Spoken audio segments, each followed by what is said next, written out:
Hola camaradas, ¿qué pasa? ¿Cómo estáis? Bueno, yo estoy de domingo, hoy es domingo, he salido con la familia, con los niños a dar una vuelta por el campo. Bueno, pues un buen domingo, ¿no? Ya es al atardecer, los niños empiezan mañana al colegio, hemos comprado uniformes, bueno, a ver a ver qué tal se da la vuelta al cole. Pero esto de la vuelta al cole, claro, te pones a mirar cuáles son los datos que nos afectan, ¿no? Los datos de los contagios y los datos objetivos sobre ingresos hospitalarios, UCIs, fallecimientos y la verdad es que parece que vivimos en un escenario completamente distinto al que vivimos en marzo, porque claro, no estamos en el proceso de marzo, cuando se declaró el estado de alarma. Ahora hay bastantes gráficos que son muy elocuentes. El Confidencial tiene uno bastante ilustrativo en su portada que muestra el incremento de contagios con el incremento de hospitalizaciones. Y claro, no tiene nada que ver con lo que sucedió en marzo, donde en teoría se estaban dando una tasa de contagio similar a la de ahora y sin embargo los ingresos estaban completamente disparados. Entonces, de las conclusiones que podemos sacar, teniendo en cuenta los datos disponibles, por una parte, la mortalidad reconocida a través del sistema MOMO, que ya sabéis que es el índice de monitorización de fallecimientos en España, que depende del Instituto Carlos III, que sitúa más o menos en los meses graves del estado de alarma que hubo un exceso de mortalidad de casi 50.000. El gobierno reconoce 28.000 fallecimientos por COVID. Las cifras de fallecimientos que no están registradas como fallecimientos por COVID, pero el exceso de mortalidad en un periodo donde se redujeron enormemente accidentes de tráfico y accidentes laborales, porque había mucho menos circulación, pues supone un incremento de la mortalidad de 50.000 habitantes. Y esto es interesante porque cuando a veces se atribuye una mortalidad tal a la gripe, ¿no? Cuando se dice, no, es que la gripe mata gente y tal, ¿no? Bueno, la mortalidad de la gripe, por si no habéis visto los vídeos en que yo lo comenté, ¿cómo se determina la letalidad de la gripe? ¿No? Cuando dicen 100.000 personas murieron por gripe, ¿no? ¿Cómo se determina eso? Porque esas 100.000 personas no tienen un certificado de fallecimiento que indique gripe. Se calcula la letalidad de la gripe en función de estos índices estadísticos que acreditan el exceso de mortalidad. Cuando hay campaña de gripe, es decir, los meses donde la gripe tiene mayor incidencia, porque la gripe está todo el año, pero es en, digamos, los meses de invierno, no es una epidemia, o sea, no es una enfermedad que mate en verano tanto como, o que afecte a las personas tanto como en los meses de invierno, pues entonces la campaña de gripe, digamos, se toma en cuenta el exceso de mortalidad que ha habido y se atribuye a la gripe. Por tanto, o sea, cuando a veces se dice, no, bueno, es que el exceso de mortalidad no tiene por qué deberse a la COVID. No, bueno, pues oiga, si siguiéramos eso tampoco me serviría la argumentación de que la mortalidad atribuida a la gripe es un dato que me tenga que creer porque también se determina estadísticamente. No hay nadie que diagnostique a los fallecidos, este se ha muerto por gripe. No, porque eso no sucede así, sino que se estima que las muertes que ha habido, como ha habido un exceso en esos meses, se atribuyen a la gripe, a la incidencia de la gripe. Bueno, pues entonces, ¿qué es lo que está pasando?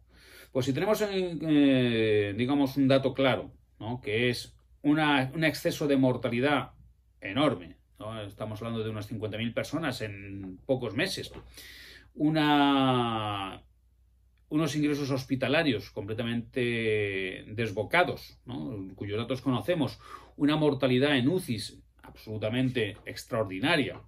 Entonces, lo que quería decir con esto es que las infecciones por COVID, las infecciones por el virus SARS-CoV-2 que causan la enfermedad de la COVID-19 eran muy superiores a las que se tenían constancia, porque entonces parece que se detectaba un 10% de los casos.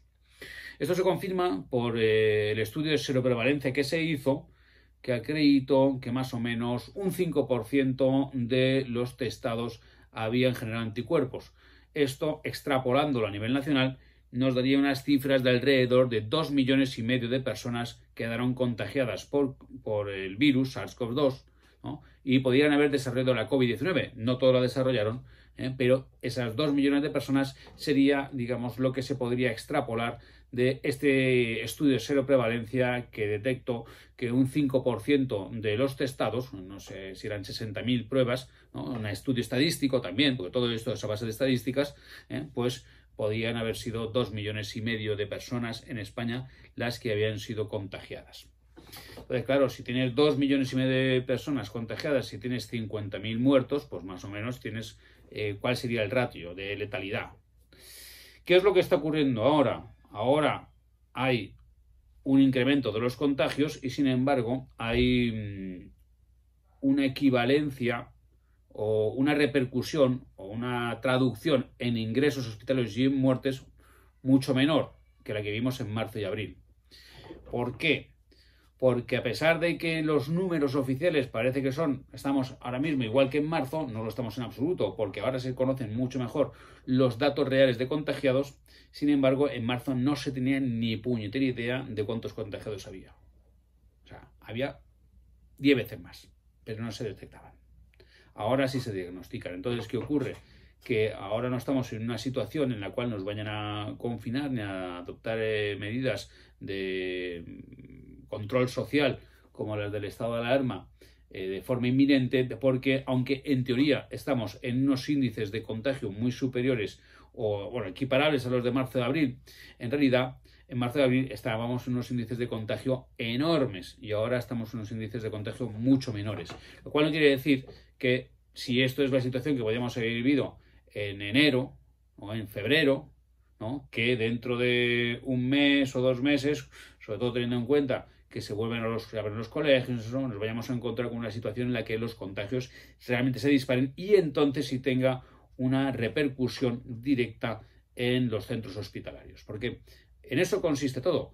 A los organismos de salud pública, a los gobiernos, no les importa tanto el número de contagios, o sea, les importa el número de contagios, pero lo que realmente importa es la repercusión que eso tiene en los centros de salud, en atención primaria y sobre todo en los hospitales.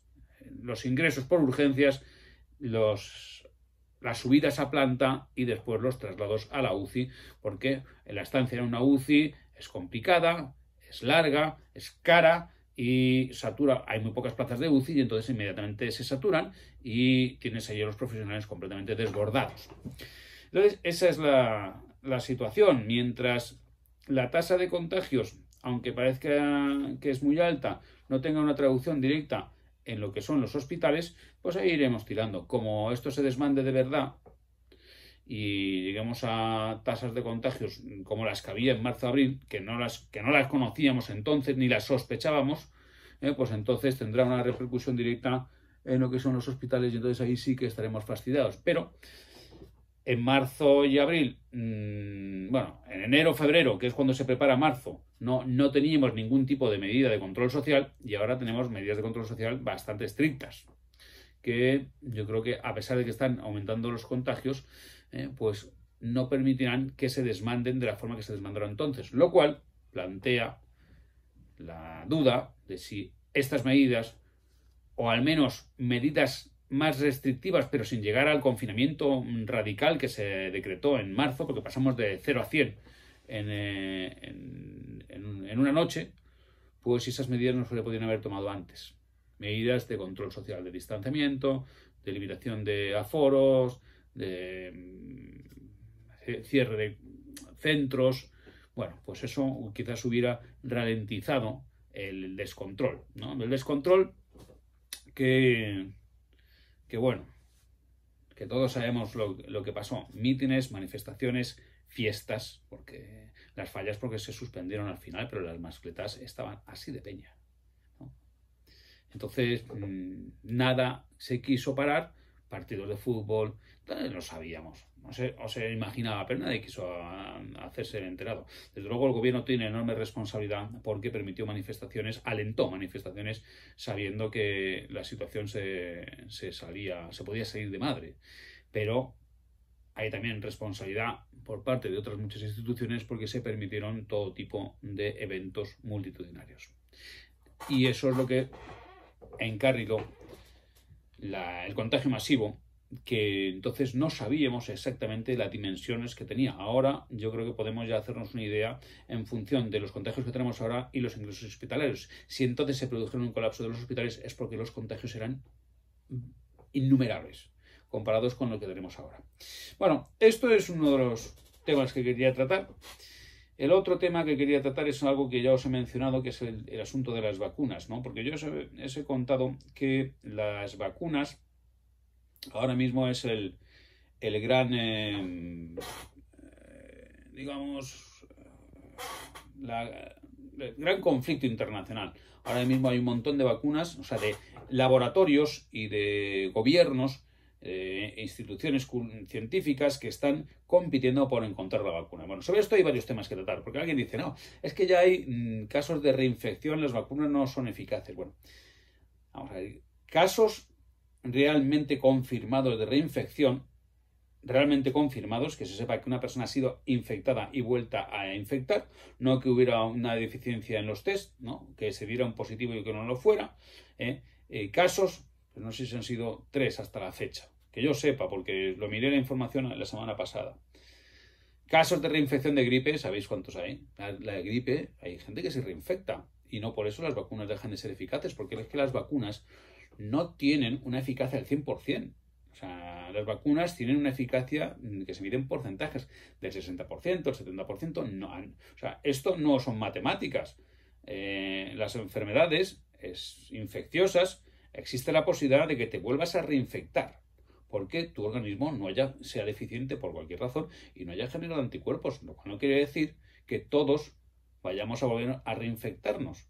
O sea, porque tanto la respuesta de los organismos vivos como las enfermedades, o sea, no son 2 más 2 es igual a 4, es decir, sino que 2 más 2 normalmente es igual a 4, pero hay supuestos en que 2 más 2 es igual a 5 o supuestos en los cuales 2 más 2 es igual a 6 o 2 más 2 es igual a 3, porque cada organismo reacciona de forma diferente.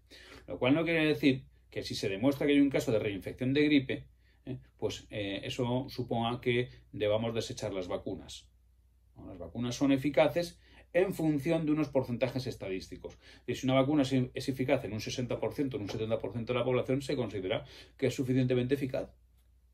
Por lo tanto, por un lado, en cuanto a la eficacia científica de las vacunas, está por ver, pero rechazarlas de plano porque alguien ha encontrado un supuesto de reinfección, bueno, pues me parece que es un poco disparate. Pero a lo que voy con el tema de las vacunas es que aparte de que va a ser una competición internacional por ver quién se lleva el gato al agua y produce la vacuna más eficaz, más barata y que se puede fabricar más fácilmente, el problema va a ser el reparto de las vacunas. Y entonces ahí hay un caso interesante que me gustaría comentaros, porque por una parte hay ahora mismo una discusión teórica, ética, muy potente para determinar cuáles van a ser los grupos prioritarios para las vacunas, para la vacunación, y además quién va a hacer esa jerarquización de grupos para ver quién toma primero la vacuna, porque no va a haber vacunas para todos, y en dónde va a servir cada lista jerarquizada, porque la Unión Europea que va a establecer una lista única de grupos que tienen derecho a recibir la vacuna antes que el resto, o lo va a fijar la ONU, lo va a fijar la OMS, qué van a hacer los Estados Unidos, cómo van a organizar quién tiene derecho a recibir la vacuna. Es un debate ético en el cual hay una serie de elementos que seguramente todos, o de argumentos que se pueden contrarrestar, porque claro, ¿quién tiene derecho a recibir primero la vacuna? ¿Los grupos más en riesgo o los grupos donde vaya a ser más eficaz? ¿Los grupos de personal sanitario o los grupos de personal a cargo de la seguridad pública, es decir, policías, militares, funcionarios o los ancianos. ¿A qué países se va a servir primero? ¿A los que sean más ricos o a los que estén más en riesgo? ¿A aquellos donde la epidemia esté causando mayores destrozos o a aquellos que tengan mayor capacidad económica para costear estas vacunas? Por supuesto, habrá también categorías, porque habrá las vacunas que se suministren de forma pública y gratuita o con un coste bajo, y después habrá el mercado privado de vacunas, donde los que tengan pasta querrán conseguir las vacunas cuanto antes. Entonces eso va a ser interesante de ver, porque vamos a contemplar un mundo en el cual va a haber una serie de conflictos y debates doctrinales, ideológicos, económicos, políticos, para establecer esa lista de quiénes son dentro de cada país los que tengan derecho a las vacunas. Yo os pregunto, aquí en España, ¿quién creéis que tendrá acceso primero a las vacunas? ¿Y a cuántas dosis? Porque seguramente las vacunas necesiten 2 dosis. ¿Creéis que los políticos serán de los primeros o de los últimos de la lista? ¿A quién? ¿Congresistas, senadores, ministros? ¿Hasta cuándo? ¿Hasta dónde? Directores generales, secretarios de Estado, subdirectores, asesores. ¿Dónde va a estar el criterio para repartir estas vacunas? ¿Quién va a recibir la vacuna en detrimento de quién? ¿No? Vamos a ver también una serie de debates también o de publicaciones demagógicas a este respecto. No sé quién recibe la vacuna, no sé quién no la recibe, ¿no? Esto va a ser interesante. Y luego le introducimos el elemento de los negacionistas, porque claro, yo creo que los negacionistas, o los que se consideran negacionistas, porque dentro ya del grupo negacionista hay un montón de peña distinta. Es otra cosa curiosa, porque en algunos países, dentro de los negacionistas, se incorporan los grupos, digamos, de más a la derecha, y aquí, sin embargo, parece que los grupos más a la derecha, si entendemos que Vox es un grupo de extrema derecha o el más a la derecha, no parece que esté dentro de los negacionistas. O sea, parece que es de los que reconocen la existencia del virus, de la pandemia y de la necesidad de las medidas de control, por lo menos hasta donde yo conozco. Sin embargo, en Alemania parece que esto es de alternativa para Alemania, que yo no sé si son de la misma familia ideológica, no estoy muy puesto en la materia. Parece que los de Alemania son bastante bestias, estos pavos. O sea, bastante bestias.